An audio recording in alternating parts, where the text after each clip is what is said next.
Hello everyone, this is Neha Verma और मैंने इस साल बैंकिंग के 4 मेजर एग्जाम्स क्लियर किए हैं जो कि है SBI PO, IBPS PO, RRB PO and IBPS SO.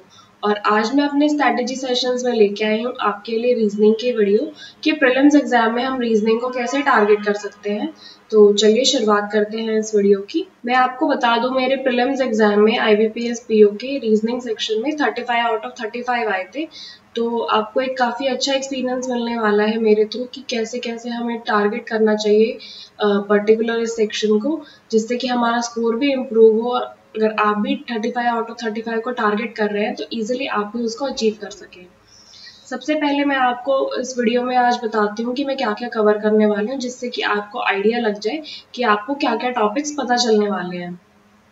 The first thing is कि हमें टॉपिक्स पता होने चाहिए कि हमारे प्रीलिम्स एग्जाम में कौन से आ रहे हैं। उसी के अकॉर्डिंग हमें अपनी सिलेक्टिव स्टडी करने की ज़रूरत होती है।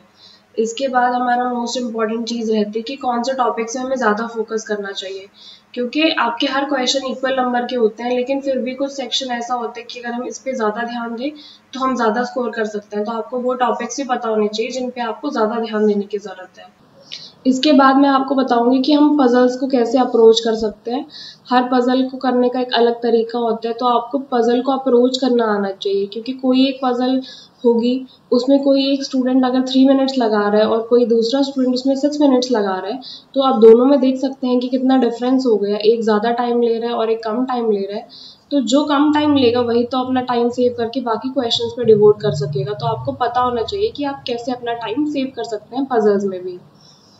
इसके बाद मोस्ट इम्पॉर्टेंट चीज़ आती है कि हम अपनी स्पीड को कैसे इम्प्रूव मोस्ट इम्पॉर्टेंट चीज़ आती है कि हम अपनी स्पीड को कैसे इम्प्रूव करेंगे पजल्स में। हर कोई पजल सॉल्व तो कर लेता है, लेकिन जो टाइम लेते हैं हमें वो इम्पॉर्टेंट होता है हमारे लिए कि हम उसको कम टाइम में सॉल्व करें। और एक्यूरेसी भी रहनी चाहिए, ऐसा ना हो कि आप जल्दी सॉल्व तो कर दें लेकिन वहाँ फिर आपकी एक्यूरेसी लैग कर जाए। तो इसके बाद मोस्ट इम्पॉर्टेंट चीज़ आती है कि हम अटेम्प्ट कैसे करें रीजनिंग के मॉक टेस्ट को। अब आपने सब पढ़ाई कर ली तो आपको एक सिलेक्टिव अप्रोच पता होनी चाहिए कि इसके थ्रू अगर आप इस डायरेक्शन में अगर आप मॉक टेस्ट को अटेम्प्ट करेंगे तो आप 35 आउट ऑफ 35 क्वेश्चंस को अटेम्प्ट भी कर सकेंगे एंड आपका स्कोर भी आएगा, एक परफेक्ट स्कोर। इसके बाद जिस चीज़ की सबको ज़रूरत होती है, फ्री प्रैक्टिस मटेरियल। हर कोई इसे सर्च आउट करता रहता है, तो मैं आपको एंड में बताऊंगी कि फ्री प्रैक्टिस मटेरियल आप कहाँ से अवेल कर सकते हैं। तो सबसे पहले टॉपिक को हम कवर करते हैं कि प्रीलिम्स एग्जाम में क्या क्या आता है हमारे। तो यहाँ मैंने टॉपिक्स लिस्ट आउट किए हैं कि जो हमारे प्रीलिम्स एग्जाम में आते हैं। ये सारे ही टॉपिक के क्वेश्चंस आपको अपने एग्जाम में देखने को मिलेंगे, या अभी तक आपने कुछ मॉक टेस्ट अटेम्प्ट किए हैं तो वहाँ आपने देखा होगा कि इन सब टॉपिक्स पे से क्वेश्चंस बनते हैं। तो सिलोगिज्म हमारा काफ़ी इंपॉर्टेंट टॉपिक है, आपको 2 से 3 क्वेश्चन इसके देखने को मिलते हैं एंड ये काफ़ी इजी कंसेप्ट होता है, तो आपको ज़रूर से इसको पढ़ना चाहिए।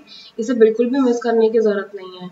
इनइक्वालिटी हमारा एक टॉपिक आता है, इसके भी आपको 2 से 3 क्वेश्चंस देखने को मिलते हैं एंड काफ़ी इजी होता है ये टॉपिक भी, तो आप इसे इजीली कवर आउट कर सकते हैं।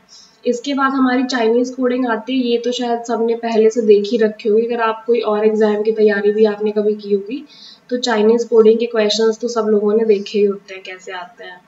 इसके बाद हमारा आता है एक टॉपिक ब्लड रिलेशन का। ये कुछ स्टूडेंट्स को टॉपिक आसान लगता है और कुछ के लिए डिफिकल्ट होता है, लेकिन अगर आप इसको ढंग से एक बार चीज़ें समझ लें कि आपको कैसे रिप्रेजेंट करने की ज़रूरत होती है, तो ये आपके लिए काफ़ी ईजी बन जाता है टॉपिक।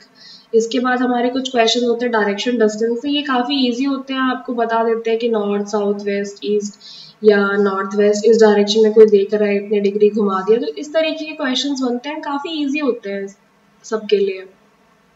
इसके बाद ये हमारा मोस्ट इम्पॉर्टेंट आता है टॉपिक पजल्स। पजल्स में हमारे कम से कम 4 से 5 पजल्स आते हैं ना, हर पजल में आपको 4 से ही 5 क्वेश्चंस देखने को मिलेंगे। तो ओवरऑल आपको 20 से 25 क्वेश्चन सिर्फ पजल से देखने को मिल सकते हैं, तो ये बहुत ज़्यादा इंपॉर्टेंट है। एंड पजल्स की भी काफ़ी सारी वेराइटी होती है, मंथ बेस्ड, डे बेस्ड हो सकती हैं, फ्लोर बेस्ड आती है, सिटिंग अरेंजमेंट आती है, लीनियर, सर्कुलर, आपको स्क्वायर टेबल के अराउंड बिठा देंगे, रेक्टेंगुलर टेबल के अराउंड बिठा देंगे, मतलब बहुत ज़्यादा वेराइटी बनती है पजल्स की। तो इसके बाद हमारे कुछ मिसलिनियस टॉपिक्स भी होते हैं, इसके अंदर हमारे जैसे रैंकिंग बेस्ड क्वेश्चंस आ जाते हैं, या आपको इक्का दुक्का क्वेश्चंस देखने को मिलेंगे, ज़्यादा क्वेश्चंस इसके नहीं आते। अल्फा न्यूमेरिक सीरीज पे हमारे क्वेश्चंस बनते हैं एंड ये थोड़े इंपॉर्टेंट ही रहते हैं, इसको आपको पढ़ लेना चाहिए, बस एक बार गो थ्रू करने की ज़रूरत होती है। इसके बाद मैंने कुछ क्वेश्चंस देखे हैं कि कभी कभी डाटा सफिशिएंसी के क्वेश्चंस मैंने मॉक टेस्ट में देखे हैं, बट अभी तक एक्चुअल एग्जाम में मैंने इन्हें नहीं देखा कि ये क्वेश्चन आपके प्रीलिम्स एग्जाम में आए हों। हालांकि मॉक अगर आप अटेंड कर रहे हैं तो वहाँ आपको कुछ कुछ प्लेटफॉर्म्स पे मिल जाएंगे इनके क्वेश्चंस एंड थोड़े इजी ही होते हैं, तो आप इनको स्टार्ट कर सकते हैं कि एक्सपेक्ट कर सकते हैं अगर इस बार पैटर्न थोड़ा चेंज हुआ है एग्जाम का तो इस तरीके के क्वेश्चंस एक्सपेक्टेड है कि आ सकते हैं। एक हमारा क्वेश्चन बनता है इनपुट आउटपुट का, ये थोड़ा सा टिपिकल होता है, तो इसके लिए आपको थोड़ा अलग से पढ़ने की जरूरत होती है एक बार।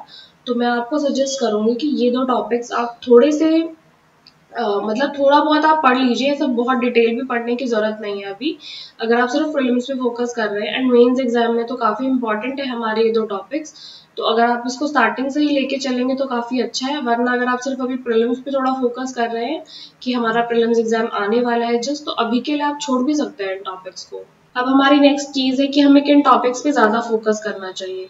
तो जो ये टॉपिक्स मैंने यहाँ लिस्ट आउट किए हैं ये सारे तो हमारे बहुत ही इंपॉर्टेंट बनते हैं, ये आपको एक ही बार पढ़ने की जरूरत है, तो आप इसको अच्छे से एग्जाम में अटेम्प्ट कर सकते हैं। हर क्वेश्चन इक्वल मार्क्स का है, तो इन चीजों को पढ़ने में आपको बहुत कम टाइम लगेगा। ये syllogism, inequality, Chinese coding, blood relation, direction, distance, ये सारे टॉपिक्स ऐसे हैं आपके, आपको थोड़ा टाइम लगा के भी एक अच्छा खासा रिजल्ट आपको इंक्रीज दे सकते हैं अपने मार्क्स में।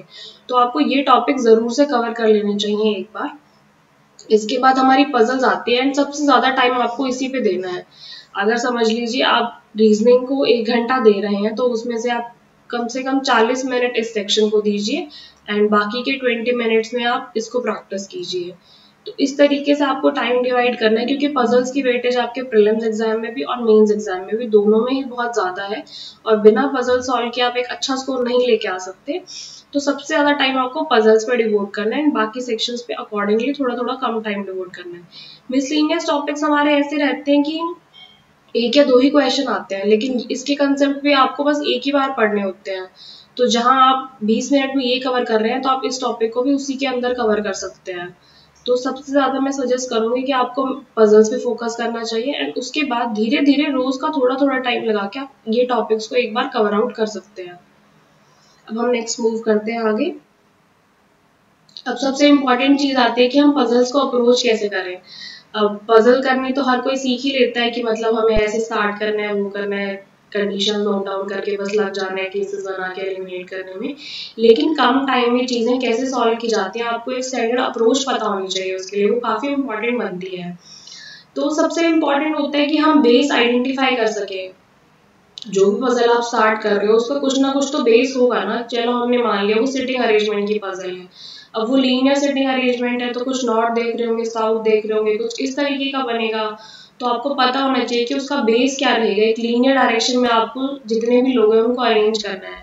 ऐसे ही अगर एक सर्कुलर आ गया तो आपको ऐसे सर्कुलर में चीजें अरेंज करनी है। लीनियर में आप एक स्ट्रेट लाइन में ऐसे अरेंज करेंगे सब लोगों को।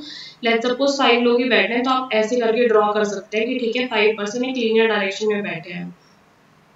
इसके बाद कुछ आपकी जैसे स्क्वायर बेस बनती है पजल्स की। स्क्वायर में हमने बता दिया कि इधर इधर लोग बैठे हैं, रेक्टेंगल में बता दिया कि इस तरीके से बैठे हैं, या शेप थोड़ी और चेंज हो सकती है, हम हेक्सागन शेप में बोल सकते हैं।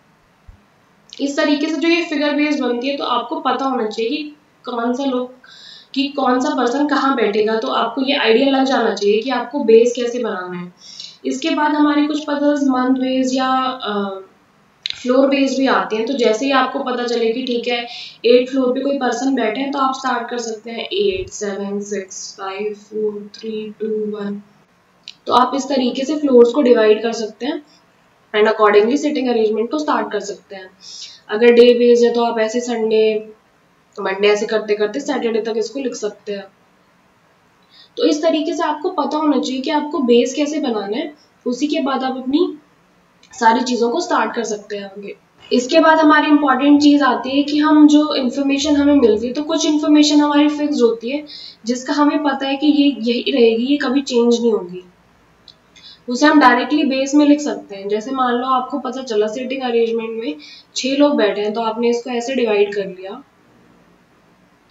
एंड आपने बोला कि सब लोग इनसाइड देख रहे हैं, मान लो इस तरीके से बता दे कि भाई हर कोई इनसाइड ही देखेगा, और आपको बोल दिया कि ए सी के सेकंड लेफ्ट पे बैठा है। इसको हटा देते हैं एक सेकंड के लिए। तो ये चीज हमेशा सेम ही रहेगी, ये आपको फिक्स पता है इन्फॉर्मेशन की ये हमारी फिक्स है, तो आप इसको बेस में डायरेक्टली अरेंज कर सकते हैं, उसको आपको अलग से नोट डाउन करने की जरूरत नहीं होती है। अब कुछ एक्स्ट्रा कंडीशंस होती हैं हमारी जिनका हमें पता नहीं है कि वो बेस में अभी कहाँ आएगी, तो उन्हें आपको कंसाइज फॉर्मेट में अलग से लिख लेना होता है। लेट्स सपोज अगर वो बोलते कि सी कि 2% छोड़ के ए बैठा है, तो आपको नहीं पता कि लेफ्ट साइड से बैठा है या राइट साइड से बैठा है, तो आप उसको बेस में अभी अरेंज नहीं कर सकते, तो इसको आपको ऐसे नोट डाउन कर लेना चाहिए।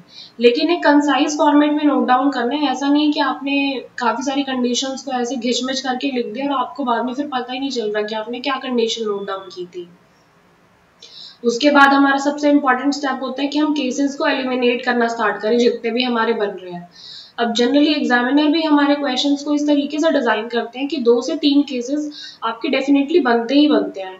तो आपको आपके ऊपर है कि आप जितने भी पॉसिबल केसेस आप उसको कितनी जल्दी एलिमिनेट कर सकते हैं।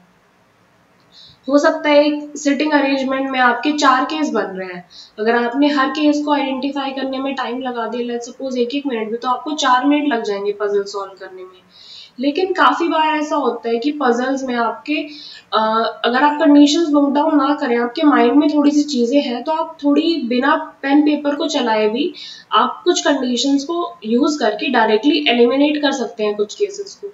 तो आपको थोड़ी मेंटल कैलकुलेशंस करनी है कि हमें देखना है कि हम हवा हवा में थोड़ा कैसे चीजों को एलिमिनेट कर सकते हैं। ऐसा ना हो कि आपको बार बार में केसेस ऐसे अलग अलग 4 बना के ड्रॉ करना पड़े।